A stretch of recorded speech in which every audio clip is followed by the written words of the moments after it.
الحمدللہ رب العالمین والصلاة والسلام علی محمد الامین واعوذ باللہ من الشیطان الرجیم بسم اللہ الرحمن الرحیم۔ خواتین و حضرات، یہ سورہ بقرہ کی آیت 172 ہے جس سے ہم درس کی ابتدا کر رہے ہیں۔ اس سے پہلے یہ بات واضح کی گئی ہے کہ یہود و نصارہ دونوں اپنی بدعتوں کو چھوڑنے کے لیے تیار نہیں ہیں۔ ان کو جس دین کی دعوت دی گئی ہے وہ دین ابراہیمی ہے، وہ بھی اصلاً اسی دین کے پیرو تھے، اسی کو ماننے والے تھے، لیکن اب چونکہ اس میں اپنی طرف سے کچھ بدعتیں داخل کر چکے ہیں، کچھ انحرافات کر چکے ہیں، کچھ چیزوں کا چہرہ مسخ کر کے ان کو کوئی نئی صورت دے چکے ہیں، اس وجہ سے جب ان چیزوں پر ان کو متنبع کیا جاتا ہے تو اللہ کے پیغمبر کی بات سننے کے لیے تیار نہیں ہوتے۔ اس موقع کے اوپر مسلمانوں سے یہ کہا گیا ہے کہ وہ اب ان سے اعراض کر لیں، جتنی بات کہنی تھی وہ کہی جا چکی ہے، اور وہ کوشش کریں کہ اپنے آپ کو اب صحیح دین کے علمبردار بنا کر ان کے سامنے کھڑا کریں۔ تو ارشاد فرمایا ہے کہ یا ایھا الذین آمنوا کلوا من طیبات ما رزقناکم واشکروا للہ ان کنتم ایاہ تعبدون، کہ ایمان والو، یہ لوگ اگر اپنی بدعتوں کو چھوڑنے کے لیے تیار نہیں ہیں تو ان کو ان کے حال پر چھوڑو، اور جس طریقے سے یہ حلال حرام کے مسئلے کو ایک بڑا مسئلہ بنائے ہوئے ہیں، اس میں اب بحث کرنے کی بجائے تم اپنے رویے کو درست کر لو، اور اللہ نے جو پاکیزہ چیزیں حلال کی ہیں ان کو بغیر کسی تردد کے کھاؤ۔ یہ جو مسئلہ ہے یہ ہمارے اور یہود کے مابین بڑی بحث کا باعث بنا ہے۔ رسول اللہ صلی اللہ علیہ وسلم نے جب یہ بات کہی کہ میں اسی دین کو لے کر آیا ہوں جو تمہارا دین ہے، تو ظاہر ہے کہ اس میں توحید، رسالت پر ایمان، قیامت کے دن پر ایمان، اور یہ ساری چیزیں ایسی ہیں کہ جس میں کوئی بحث نہیں کی جا سکتی تھی۔ دو مسئلے البتہ ان کے لیے زیادہ بحث کا باعث بنے۔ ایک یہ معاملہ کہ بعض چیزیں جن کو انہوں نے حرام قرار دے رکھا تھا، اس کو نبی صلی اللہ علیہ وسلم کی بعثت ہوئی تو قرآن مجید کے ذریعے سے حلال قرار دے دیا گیا۔ جیسے آگے جا کے بحث ہوگی کہ اونٹ کو وہ حرام قرار دے چکے تھے، اسی طرح بعض جانوروں کے بارے میں کچھ اس طرح کی فقہ بنا چکے تھے کہ فلاں جانور کی چربی حرام ہے اور فلاں جانور کا گوشت اس طرح سے ہڈیوں سے لگا ہوا ہو تو وہ حرام ہے۔ اس کو یہ بتا دیا گیا کہ یہ سب تمہاری اپنی بدعتیں ہیں، ان کی کوئی حقیقت نہیں ہے۔ دوسرے یہ کہ ان کے ہاں بیت المقدس کو غیر معمولی حیثیت حاصل ہو چکی تھی۔ سیدنا داؤد اور سیدنا سلیمان کی بنائی ہوئی اس عبادت گاہ کو ان کے ہاں گویا وہی اہمیت حاصل تھی جو اب بیت الحرام کو مسلمانوں کے ہاں حاصل ہے، لیکن قرآن مجید نے بیت الحرام ہی کو اصل عبادت گاہ قرار دیا۔ سیدنا ابراہیم کی قائم کردہ اس عبادت گاہ کا حج لوگوں کے اوپر فرض کیا، اور یہ بتایا کہ اسی عبادت گاہ کو اب قبلہ بنایا جا رہا ہے۔ تو یہ دو معاملات ایسے تھے کہ جو بڑی بحث کا باعث بنے ہیں۔ چنانچہ قرآن مجید نے اس موقع پر یہ بات واضح کر دی کہ جہاں تک فطرت کی حرمتوں کا تعلق ہے وہ تو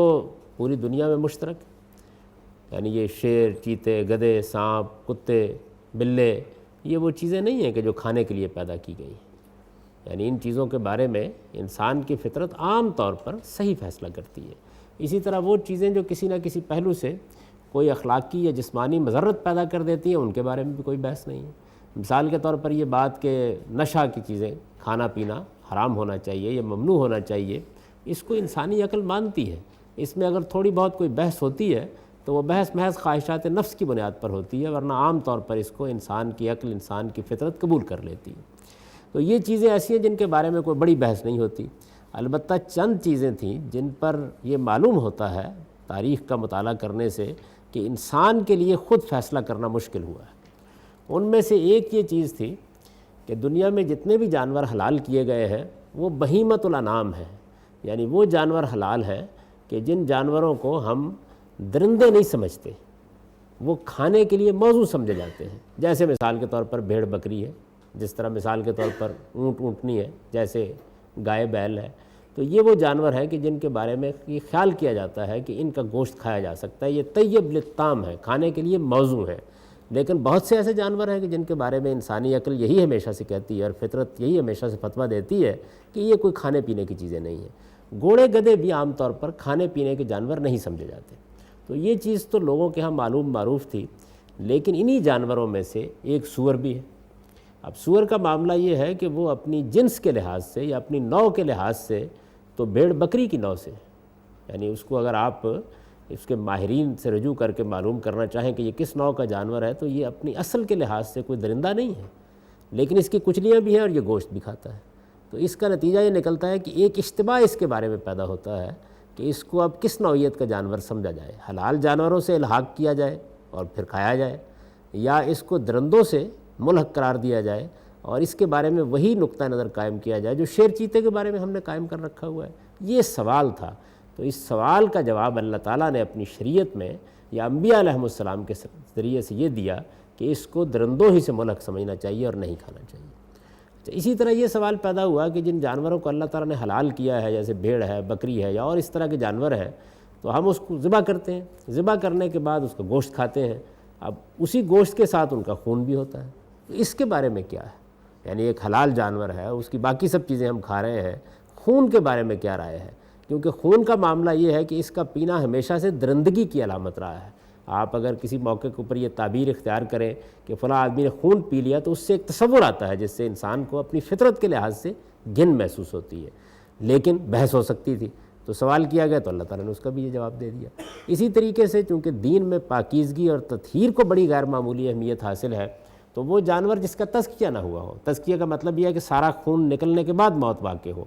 ویسے ہی مر گیا، اس کے بارے میں کیا رائے قائم کی جائے؟ ویسے تو وہ حلال جانور تھا، بھیڑ تھی، بکری تھی، یہ سوال پیدا ہوا۔ کسی جانور کو اللہ کے علاوہ کسی اور کے نام پر ذبح کر دیا گیا، اللہ کے سوا کسی اور کے نام پر ذبح کر دیا گیا، یہ سوال پیدا ہوا کہ اس کا کیا معاملہ ہے؟ جانور تو حلال ہے،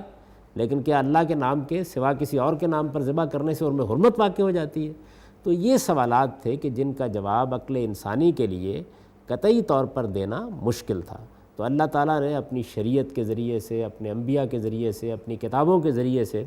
ان 4 باتوں کو موضوع بنایا ہے۔ تو یہ وضاحت کر دی کہ ان 4 چیزوں کے علاوہ اللہ تعالیٰ کی طرف سے حلت حرمت کا کوئی فتویٰ کبھی نہیں دیا گیا۔ باقی تمام جانور حلال ہیں اگر وہ حلال و طیب ہے، اور جن کو تم پہلے سے جانتے ہو اپنی فطرت میں وہ حرام ہے اس لیے کہ تم ان سے واقف ہو۔ تو یہ اصل میں موقف ہے اللہ تعالیٰ کا اس معاملے میں، چنانچہ مسلمانوں کو خطاب کر کے یہاں یہ کہا ہے کہ یا ایھا الذین آمنوا کلوا من طیبات ما رزقناکم، یعنی یہ تو ٹھیک ہے کہ خبائث ممنوع ہے، وہ جانور جن جانوروں کے خب سے تم واقف ہو، جن کو تم اپنی فطرت کے لحاظ سے کھانے کے لیے موضوع نہیں سمجھتے، وہ تو حرام ہے ہی، لیکن باقی تمام طیبات میں سے اللہ تعالیٰ نے کسی چیز کو حرام نہیں کیا، یعنی جن کو تم طیب سمجھتے ہو، جو تمہاری فطرت کے نزدیک کھانے کے لیے موضوع ہیں، وہ سب اللہ کے ہاں بھی اسی طریقے سے حلال ہیں، ان کو تم بغیر کسی تردد کے کھاؤ۔ وَاشْكُرُوا لِلَّهِ إِن كُنتُمْ إِيَّاهُ تَعْبُدُونَ، اور اگر اللہ ہی کی پرستش کرتے ہو تو پھر اللہ کے شکر گزار ہو کہ اس نے ان سب چیزوں کو تمہارے لیے حلال کیا ہے اور اس طرح تمہارے لیے کوئی تنگی پیدا نہیں کی۔ انما حرم علیکم المیتۃ والدم ولحم الخنزیر وما اہل بہ لغیر اللہ، اللہ تعالیٰ نے تو اپنی طرف سے، یعنی جو چیزیں فطرت میں ممنوع ہیں وہ تو ہیں ہی، اللہ نے تو اپنی طرف سے صرف 4 چیزوں کو ممنوع کیا ہے۔ ایک مردار کو ممنوع قرار دیا ہے اس لیے کہ اس کا خون نہیں نکلا ہوتا، لہذا اس کا تزکیہ نہیں ہوتا تو اس کا گوشت پاکیزہ نہیں رہتا۔ ایک خنزیر کے گوشت کو، سور کے گوشت کو ممنوع قرار دیا ہے، اور اس کی وجہ بھی وہی ہے کہ اس کے اندر درندگی کا شائبہ ہے۔ اور ایک اپنے نام کے سوا کسی اور کے نام پر کیا گیا ذبیحہ اس نے حرام قرار دیا ہے، اس لیے کہ اس کے ساتھ عقیدے کی نجاست وابستہ ہو جاتی ہے۔ اللہ تعالیٰ کے سوا کسی اور کے نام پر جانور کو ذبح کیا گیا ہے تو اس کا مطلب یہ ہے کہ جس نے جان دی تھی، جس نے اذن دیا تھا، یہ معمولی بات نہیں تھی کہ تم ایک جان کو ذبح کرو اور اس کے بعد اس کا گوشت کھاؤ، یہ خدا ہی کے اذن سے ہو سکتا تھا۔ تم نے خدا کے سوا کسی اور کے نام پر اگر یہ کام کیا ہے تو یہ بدترین شرک ہے جس کا ارتکاب کیا ہے، اس وجہ سے اس کا جانور بھی تم نہیں کھا سکتے ہو، اور یہی معاملہ خون کا ہے۔ تو ارشاد فرمایا کہ اللہ تعالیٰ کے دین میں، اللہ تعالیٰ کی شریعت میں یہ 4 چیزیں ہیں جن کے بارے میں اللہ نے فتویٰ دے رکھا ہوا ہے، باقی سب چیزوں کے بارے میں فیصلہ تم کو کرنا ہے، اور اس فیصلے کی بنیاد کیا ہے؟ طیبات حلال ہیں اور خبائث ممنوع ہیں۔ اب اس کے بارے میں ایک استثناء بیان کیا کہ فَمَنِ اسْتُرَّ غَيْرَ بَاغٍ وَلَا عَادٍ، کہ یہ جو چیزیں حرام یا ممنوع قرار دی گئی ہیں، ان میں بھی اگر کوئی آدمی مجبور ہو جاتا ہے، یعنی کسی خاص صورتحال میں جان پر بناتی ہے، کوئی اور چیز کھانے کی اس کو نہیں ملتی ہے، اور وہ مجبوری کے عالم میں جہاں کوئی اور چیز کھانے کی موجود نہیں ہے وہ ان کو کھاتا ہے، تو 2 شرطوں کے ساتھ اللہ کہتے ہیں کہ میں اس کی اجازت دیتا ہوں۔ ایک شرط یہ ہے کہ وہ چاہنے والا بن کر نہ کھا رہا ہو، یعنی یہ نہیں ہے کہ اب موقع مل گیا ہے چونکہ مجبوری ہے تو پھر رغبت کے ساتھ ان چیزوں کو کھایا جائے، بس اتنا ہی جتنا ایک جان بچانے کے لیے ضروری ہے۔ اور دوسرا یہ کہ حد سے بڑھنے والا نہ ہو،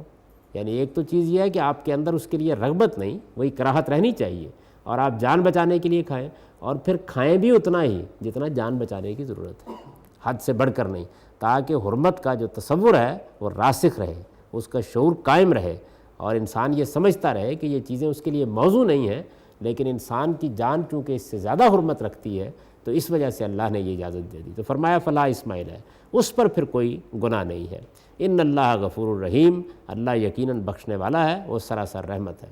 یہ عام طور پر اللہ تعالیٰ اس وقت فرماتے ہیں کہ جب وہ اس طرح کی کوئی رخصت دیتے ہیں،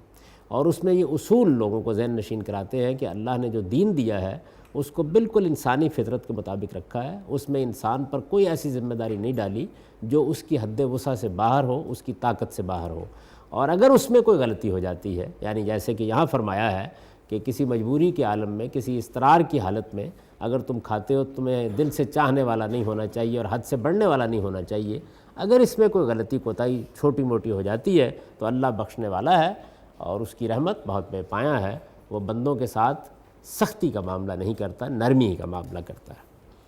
ان الذین یکتمون ما انزل اللہ من الکتاب ویشترون بہ ثمنا قلیلا،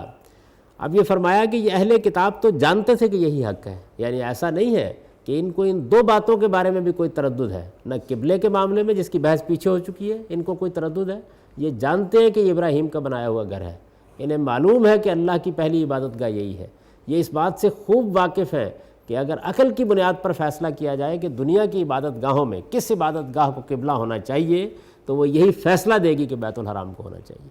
یعنی اور کوئی عبادت گاہ عقلی لحاظ سے اس کی مستحقی نہیں ہے کہ وہ اس پر ترجیح پا جائے، اس کے بعد تو کسی عبادت گاہ کا کوئی درجہ ہو سکتا ہے، لیکن اس پر ترجیح پا کے کسی عبادت گاہ کو قبلہ قرار دینا یہ عقل کی روح سے ممکن نہیں ہے۔ اس وجہ سے یہ بات تو واضح ہے اور یہ اس کو جانتے ہیں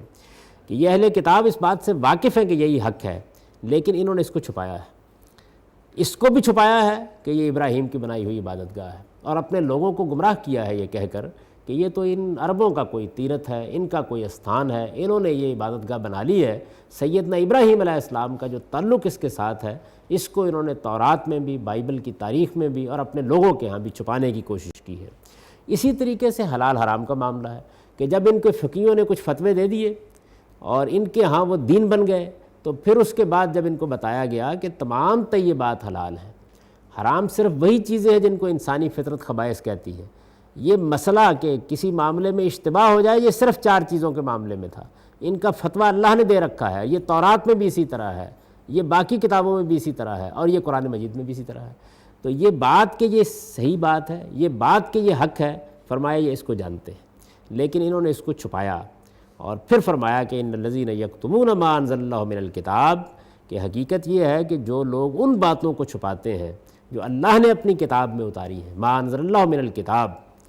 وَيَشْتَرُونَ بِهِ ثَمَنًا قَلِيلًا، اور اس کے بدلے میں دنیا کی بہت تھوڑی قیمت قبول کر لیتے ہیں، یعنی ظاہر ہے کہ چھپانے کا باعث کیا چیز بنتی ہے، یہی چیزیں بنتی ہیں، آپ کی مشیخت کو خطرہ لاحق نہ ہو جائے، دنیا میں آپ کے وقار کو خطرہ لاحق نہ ہو جائے، آپ کے آباء و اجداد کی روایت چلی آ رہی ہے اس کو کوئی خطرہ لاحق نہ ہو جائے، آپ جب حق کو جانتے بوجھتے چھپاتے ہیں تو آپ کی یا تو انانیت اس کے راستے میں رکاوٹ بن رہی ہوتی ہے، اور یہ بھی ظاہر ہے کہ دنیا کی متاع حقیر ہے، یا پھر کوئی مادی فائدہ اس کے پیچھے ہوتا ہے، یا کوئی تعصب اس کے ساتھ وابستہ ہو جاتا ہے، تو یہ جتنی چیزیں ہیں یہ دنیا ہی کی تھوڑی قیمت ہے، اور اس کی خیر بڑی سے بڑی قیمت بھی لے لی جائے تو وہ تھوڑی ہی قیمت ہے، لیکن اس کی شناخت کو واضح کرنے کے لیے فرمایا کہ یہ لوگ دنیا کی بہت تھوڑی قیمت قبول کر لیتے ہیں اور اس کے بدلے میں حق کو چھپاتے ہیں۔ ارشاد فرمایا کہ اس کے نتیجے میں جو کچھ ان کو حاصل ہوتا ہے اولئک ما یاکلون فی بطونہم الا النار، تو یہ در حقیقت اسے اگر اپنے پیٹ میں ڈالتے ہیں تو اس کو نہیں ڈالتے، اپنے پیٹ میں آگ ہی ڈالتے ہیں، دوزخ کی آگ ہی بھرتے ہیں۔ ولا یکلمہم اللہ یوم القیامہ، قیامت کے دن نہ اللہ ان سے بات کرے گا، ولا یزکیہم، نہ ان کو پاک کرے گا، ولہم عذاب علیم، اور ان کے لیے وہاں ایک دردناک عذاب ہوگا۔ یہ تینوں چیزیں غیر معمولی اہمیت کی حامل ہیں۔ ظاہر ہے کہ وہ جگہ ہے کہ جہاں سب سے بڑھ کر آدمی کو اس کی توقع ہونی چاہیے کہ اس کو اللہ کا التفات حاصل ہو، یعنی قیامت کے دن جب سب انسان وہاں جمع ہوں گے تو اللہ تعالیٰ جن کے ساتھ شفقت سے محبت سے بات کرے گا وہ وہی لوگ ہوں گے کہ جنہوں نے یہاں اس کی فرما برداری کی ہے اور سرکشی کا رویہ اختیار نہیں کیا۔ گناہ گار بھی ہوں گے، اللہ ان پر بھی اپنا کرم فرمائے گا، لیکن یہ فرمایا کہ یہ سرکش جو حق کو جانتے بوجھتے چھوڑ رہے ہیں، جن پر بات واضح ہے اور اس کے مقابلے میں یہ ڈٹ گئے ہیں، جن کے انکار کی وجہ کوئی غلط فہمی نہیں ہے، ان لوگوں کو اللہ تعالیٰ وہاں نہ دیکھنا پسند کرے گا نہ ان کی طرف بات کرنا پسند کرے گا۔ پھر دوسری بات یہ کہی کہ یہ خیال بھی نہ کریں کہ ان کے گناہوں کی تھوڑی بہت سزا دے کر ان کو پاک کر لیا جائے گا، جیسے کہ بعض گناہ گاروں کے بارے میں قرآن مجید سے یہ معلوم ہوتا ہے کہ اللہ تعالیٰ ان کے لیے یہ پاکیزگی کا اہتمام کر کے ان کو جنت میں داخل کر دیں گے۔ فرمایا یہ اس سے بھی محروم رہیں گے، وَلَهُمْ عَذَابٌ أَلِيمٌ، اور ان کے لیے ایک دردناک عذاب ہے جو ان کا منتظر ہے۔ أُولَٰئِكَ الَّذِينَ اشْتَرَوُا الضَّلَالَةَ بِالْهُدَىٰ، اب یہ فرمایا کہ یہ وہ لوگ ہیں کہ جنہوں نے ہدایت کے بدلے گمراہی اور مغفرت کے بدلے عذاب خریدا ہے۔ أُولَٰئِكَ الَّذِينَ اشْتَرَوُا الضَّلَالَةَ بِالْهُدَىٰ وَالْعَذَابَ بِالْمَغْفِرَةِ فَمَا أَصْبَرَهُمْ عَلَى النَّارِ، اور بہت اب تعسف کے انداز میں یہ کہا کہ سو دوزخ کے معاملے میں یہ کتنے جری ہیں، یعنی ان کو معلوم ہے کہ اس کا نتیجہ کیا نکلے گا، ان کو بتا دیا گیا ہے کہ اس کا انجام کیا ہوگا، لیکن ان کی جرت کا عالم یہ ہے کہ یہ جاننے کے باوجود یہ اپنے تعصبات اور اپنی بدعتوں کو چھوڑنے کے لیے تیار نہیں۔ اولئک الذین اشتروا الضلالۃ بالہدیٰ، یعنی ایک طرف ان کے سامنے ہدایت تھی، انہوں نے ہدایت کو ایک طرف کر دیا اور گمراہی خرید لی۔ ان کو مغفرت پیش کی گئی کہ اب بھی اگر تم اپنی غلطیوں کا اعتراف کر لیتے ہو، حق واضح ہو گیا ہے، اور اس پیغمبر کی دعوت کو قبول کر لیتے ہو تو اللہ تمہارے گناہوں کو، تمہاری خطاؤں کو معاف کر دے گا۔ انہوں نے اس مغفرت کی دعوت کو چھوڑ دیا اور اس کے مقابلے میں اللہ کا عذاب خرید لیا، تو ارشاد ہوا کہ فما اصبرہم علی النار، سو دوزخ کے معاملے میں یہ کتنے جری ہے۔ ذالک بان اللہ نزل الکتاب بالحق، فرمایا کہ یہ کیوں ہوگا، یعنی حق کے واضح ہو جانے کے بعد ان لوگوں کے اوپر اللہ کا یہ عذاب کیوں آئے گا؟ اس لیے آئے گا کہ ان پر بات واضح کرنے میں کوئی کسر نہیں چھوڑی گئی۔ ذالک بان اللہ نزل الکتاب بالحق، یہ اس لیے ہوگا کہ اللہ نے اپنی یہ کتاب قول فیصل کے ساتھ اتاری ہے۔ وَإِنَّ الَّذِينَ اخْتَلَفُوا فِي الْكِتَابِ لَفِي شِقَاقٍ بَعِيدٍ، اور یہ لوگ جنہوں نے اس کتاب کے معاملے میں اختلاف کیا ہے، ان کے پاس کوئی دلیل نہیں ہے، ان کو کوئی غلط فہمی نہیں ہے۔ ارشاد ہوا لفی شقاقٍ بعید، یہ اپنی ضد میں بہت دور نکل گئے، یعنی یہ ہے اصل مسئلہ۔ اس سے یہ حقیقت سمجھنے میں مدد ملنی چاہیے کہ پروردگار نے در حقیقت جن لوگوں کو سرکشی کی بنیاد کے اوپر یہاں اتنی سخت تنبیہات کی ہیں، اور پھر ان کو بتایا ہے کہ ان کے لیے دوزخ کا دردناک عذاب ہے، اور یہ بتایا ہے کہ یہ اس میں ہمیشہ کے لیے ڈال دیے جائیں گے، اور یہ بتایا ہے کہ ان کو تھوڑی بہت سزا دے کر اللہ پاک نہیں کرے گا، یا یہ فرمایا ہے کہ ان کے ساتھ بات کرنا بھی پسند نہیں کرے گا۔ یہ کون لوگ ہیں، یعنی یہ کس طرح کے لوگ ہوتے ہیں، اس کو بیان کر دیا ہے۔ یعنی یہ لوگ ہوتے ہیں کہ جن پر حقیقت واضح ہو جاتی ہے، جن کے سامنے ہدایت پڑی ہوئی ہوتی ہے، جو جانتے بوجھتے محض اپنے تعصبات اور اپنی بدعتوں کے ساتھ تعلق خاطر کی وجہ سے اس کا انکار کر دیتے ہیں اور اس کو سننے ماننے کے لیے تیار نہیں ہوتے۔ ان پر جب حق واضح کر دیا جاتا ہے، اللہ اپنی کتاب اتار کے اس کے ذریعے سے بات واضح کر دیتا ہے، تو ارشاد فرمایا کہ اس کے بعد یہ چونکہ اپنی ضد میں بہت دور نکل گئے ہوتے ہیں، بات سننے کے لیے تیار نہیں ہوتے، یہ باعث ہے، یہ وجہ ہے کہ اللہ ان کو یہ عذاب دے گا۔ ظاہر ہے کہ یہ سوال پیدا ہوتا ہے جب آدمی سنتا ہے کہ اللہ تعالیٰ نے ایک دوزخ بنا رکھی ہوئی ہے اور اس دوزخ میں وہ ان مجرموں کو ڈال دے گا،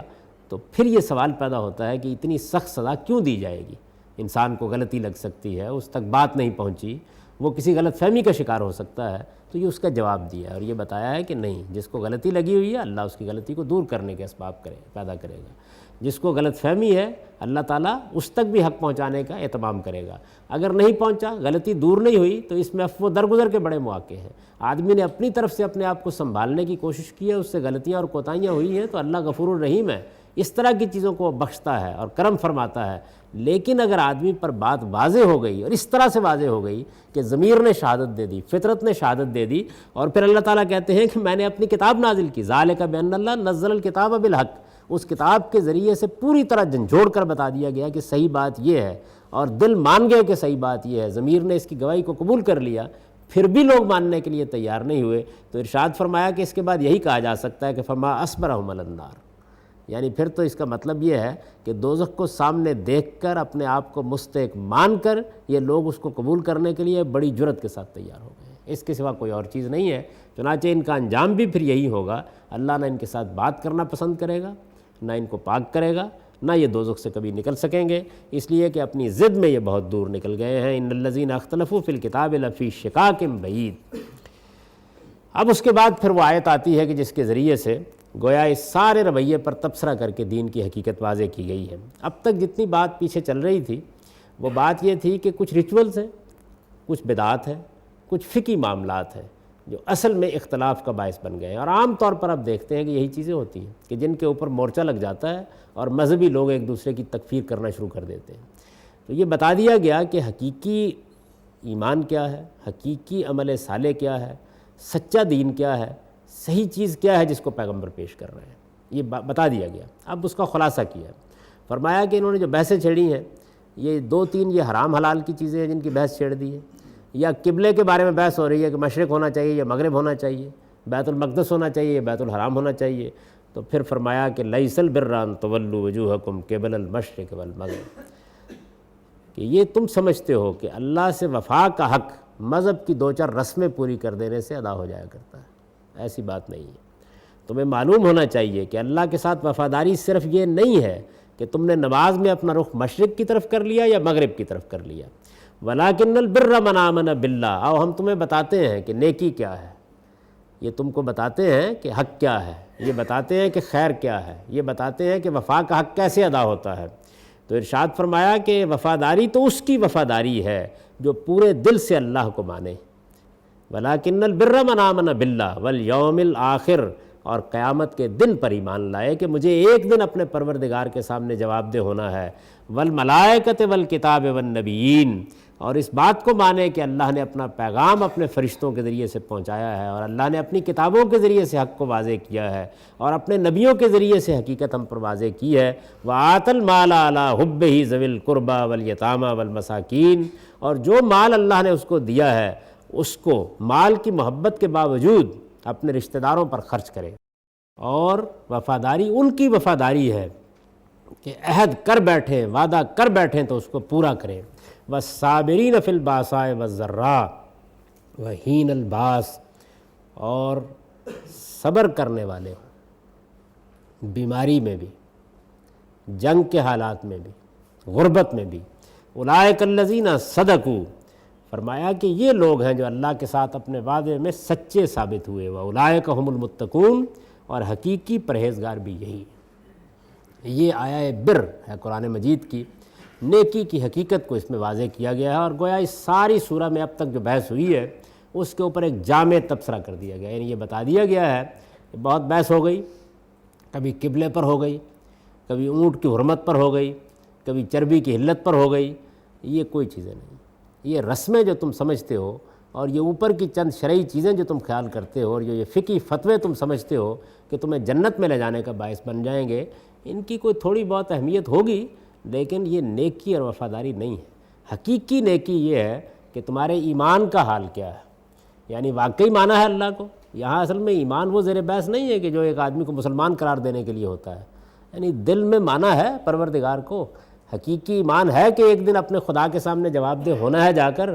اور پھر اس کے بعد اللہ کی جو ہدایت آئی ہے اس کے بارے میں کیا رویہ اختیار کیا ہے۔ حق واضح ہو گیا، معلوم ہو گیا کہ خدا نے اپنی کتابوں کے ذریعے سے اس کو واضح کیا ہے، کیا رویہ اختیار کیا، اور پھر اس کے بعد یہ بتایا ہے کہ انسان کا جو اخلاقی وجود ہے وہ اصل میں زیر بحث آئے گا، اور اس میں جو چیزیں بیان کی گئی ہیں وہ یہ دیکھ لیجئے آپ اپنی آنکھوں کے ساتھ۔ قرآن نے جب اس کو بیان کیا ہے اس میں نہ ٹخنوں سے اونچی شلوار کا کوئی تذکرہ ہے، نہ داڑھیوں کی پیمائش اس میں کی گئی ہے، نہ چھوٹے چھوٹے اس طرح کے معاملات جو ہمارے ہاں لوگوں کے لیے تقوی کی علامت بن جاتے ہیں وہ زیر بحث ہیں۔ کیا بتایا گیا ہے؟ مال دیا ہے خدا نے، دولت دی ہے،